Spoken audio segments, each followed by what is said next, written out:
8 rahasia ibu bahagia dengan hidup tanpa gengsi dan FOMO. Saat ekonomi sedang tidak baik-baik saja, sebelum lanjut klik dulu tombol like dan subscribe ya, dan bantu share ke teman-teman lain. Makasih. Yuk, langsung lanjut. Apa kabar ibu-ibu semua? Semoga sehat dan tangguh selalu ya. Sepertinya akhir-akhir ini kalau kita buka media sosial, isinya cuma pamer liburan atau barang mewah. Padahal, kalau ibu cek harga beras dan telur di pasar, rasanya jantung mau copot karena harganya naik terus. Memang kondisi ekonomi global sekarang lagi tidak menentu. Kenaikan suku bunga sampai konflik di luar sana, dampaknya terasa banget sampai ke dompet dapur kita. Sehingga sangat penting buat kita punya mental baja biar tidak gampang kena penyakit mental gara-gara memaksakan gaya hidup yang tidak masuk akal. Berdasarkan ulasan dari banyak pengamat psikologi sosial, kunci ketenangan jiwa seorang wanita di tengah badai ekonomi sebenarnya ada pada kemampuan untuk memutus rantai validasi dari orang lain, bukan pada seberapa banyak koleksi tas branded di lemari. Jadi, mari kita bahas cara-cara cerdas untuk tetap bahagia meskipun dunia sedang tidak baik-baik saja, agar ibu tidak perlu merasa tertinggal hanya karena tidak ikut tren yang sebenarnya cuma bikin kantong kering dan pikiran pusing. Cara pertama yang paling ampuh adalah dengan mematikan fitur kepo pada kehidupan orang lain. Karena kalau ibu terus-terusan melihat postingan teman yang sedang makan cantik di restoran mahal, pasti ada perasaan iri yang terselip. Padahal mungkin saja itu bayarnya pakai cicilan yang belum lunas. Kita harus paham bahwa apa yang tampil di layar itu cuma cuplikan terbaik saja. Bukan realitas seutuhnya yang penuh drama tagihan listrik dan cicilan sekolah anak yang juga lagi naik. Contoh logisnya adalah ketika ibu melihat teman beli mobil baru, jangan langsung panik dan minta suami beli yang sama. Siapa tahu mereka memang butuh untuk usaha atau malah lagi pusing mikir pajaknya.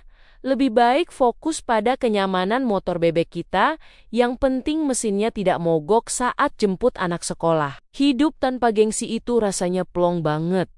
Seperti memakai daster longgar setelah seharian pakai korset yang bikin sesak napas. Langkah kedua adalah berani bilang tidak pada ajakan kumpul-kumpul yang tujuannya cuma untuk ajang pamer perhiasan atau gosip yang tidak ada manfaatnya bagi saldo tabungan kita. Bukannya mau memutus silaturahmi, tapi kalau setiap pertemuan harus pakai seragam mahal dan iuran restoran yang setara belanja mingguan, ya lebih baik kita mundur teratur dengan alasan yang elegan. Ibu bisa kok tetap jadi ibu yang gaul tanpa harus ikut semua arisan yang jumlahnya ada 10 macam.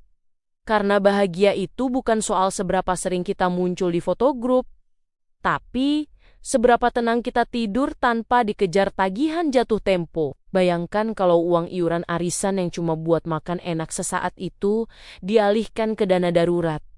Hati ibu pasti jauh lebih tenang saat tiba-tiba ada genteng bocor atau anak minta buku baru. Selanjutnya, ibu harus mulai hobi membandingkan diri sendiri yang sekarang dengan diri sendiri yang dulu. Bukan membandingkan dapur kita dengan dapur artis yang luasnya seperti lapangan bola. Fokus pada progres kecil dalam mengatur keuangan rumah tangga di tengah ketidakpastian global ini adalah sebuah prestasi yang luar biasa bagi seorang manajer rumah tangga seperti kita. Misalnya, kalau bulan lalu ibu masih sering tergoda diskon barang yang sebenarnya tidak butuh, terus bulan ini ibu berhasil menahan diri, itu tandanya ibu sudah selangkah lebih maju menuju kemerdekaan finansial. Ingat ya Bu, musuh terbesar kita itu bukan tetangga sebelah yang sombong, tapi jempol kita sendiri yang sering gatal ingin klik keranjang online di pojok bawah ya, saat lihat barang lucu yang sebenarnya fungsinya cuma jadi pajangan berdebu. Poin keempat adalah menemukan kebahagiaan dari hal-hal sederhana yang gratis, karena seringkali kita terlalu sibuk mencari kesenangan yang berbayar sampai lupa rasanya tertawa bareng anak di depan teras. Cobalah nikmati momen sore hari dengan minum teh hangat sambil ngobrol sama suami tanpa harus pegang ponsel masing-masing yang biasanya cuma bikin kita membanding-bandingkan nasib dengan orang lain. Ketidakmenentuan ekonomi ini memang bikin stres. Tapi bukan berarti kita harus kehilangan selera humor hanya karena belum bisa liburan ke luar negeri. Kalau belum bisa ke Paris, ya cukup pergi ke pantai Parangtritis saja. Yang penting kualitas interaksinya, bukan lokasi fotonya yang harus ada menara Eiffel sebagai latar belakang. Cara kelima yang tidak kalah penting adalah memiliki prinsip bahwa cukup itu adalah sebuah keputusan. Bukan hasil dari jumlah harta yang terus bertambah tanpa batas. Ibu akan tetap merasa kurang kalau standarnya adalah mengikuti nafsu karena keinginan manusia itu seperti sumur tanpa dasar yang tidak akan pernah penuh. Contoh nyatanya adalah saat ibu merasa butuh ganti ponsel baru karena yang lama sudah ketinggalan zaman. Padahal fungsinya masih bagus dan memorinya masih cukup untuk menyimpan foto keluarga. Dengan memutuskan untuk merasa cukup, ibu sudah memenangkan pertempuran melawan rasa takut tertinggal, atau sering disebut dengan istilah kerennya itu FOMO, yang hanya akan menguras energi dan kebahagiaan batin ibu. Kemudian, mulailah untuk bersikap transparan dengan kondisi keuangan keluarga di hadapan anak dan suami, agar tidak ada ekspektasi yang berlebihan di masa sulit seperti ini. Mengajari anak bahwa tidak semua keinginan harus dikabulkan, saat itu juga adalah pendidikan mental yang sangat berharga bagi mereka, agar tidak tumbuh menjadi pribadi yang manja dan konsumtif. Ibu tidak perlu malu kalau harus bilang ke anak bahwa sekarang kita harus hemat dulu karena harga kebutuhan pokok lagi tidak stabil akibat dampak ekonomi dunia. Dengan komunikasi yang jujur, seluruh anggota keluarga akan saling mendukung dan ibu tidak akan merasa memikul beban sendirian dalam menjaga gengsi di depan lingkungan sosial yang menuntut kesempurnaan. Poin ketujuh adalah mengalihkan fokus dari konsumsi ke kreasi, di mana ibu bisa mencoba hobi baru yang produktif atau mempelajari keahlian yang bisa menambah wawasan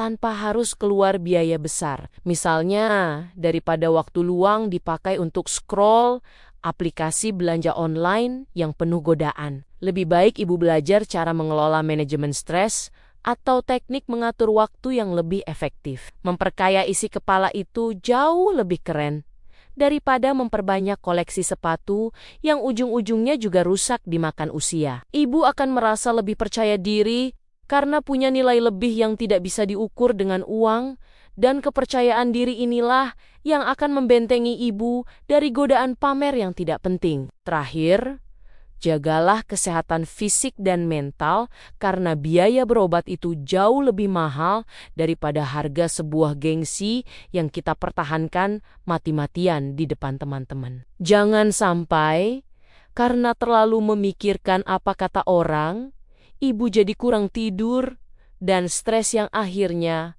malah jatuh sakit dan merepotkan orang rumah. Kebahagiaan seorang ibu adalah pondasi bagi kebahagiaan seluruh anggota keluarga. Jadi pastikan ibu bahagia karena pilihan sendiri, bukan karena standar yang dibuat oleh orang lain. Hidup tanpa gengsi itu sebenarnya sangat mewah, karena kita tidak perlu memakai topeng setiap kali keluar rumah. Cukup jadi diri sendiri yang sederhana, namun tetap bersahaja dan bermartabat. Dan pada akhirnya ternyata hidup tanpa gengsi dan FOMO itu bukan berarti kita menyerah pada keadaan, melainkan sebuah bentuk perlawanan cerdas terhadap tekanan sosial yang seringkali tidak masuk akal. Mari kita bangun kembali semangat untuk hidup lebih bermakna dengan fokus pada apa yang benar-benar penting bagi masa depan keluarga kita. Tetaplah optimis, karena setiap kesulitan pasti ada jalan keluarnya. Selama kita tetap kompak dan menjaga kewarasan pikiran di tengah badai ekonomi global yang sedang melanda. Ibu adalah sosok hebat yang mampu menjaga keharmonisan rumah tangga. Jadi, tetaplah semangat dan jangan biarkan bayang-bayang gengsi merampas senyum manis ibu hari ini. Terima kasih dan sampai ketemu lagi di episode berikutnya. Di cerita serta episode yang lebih menarik, pokoknya tetap semangat ya Bu.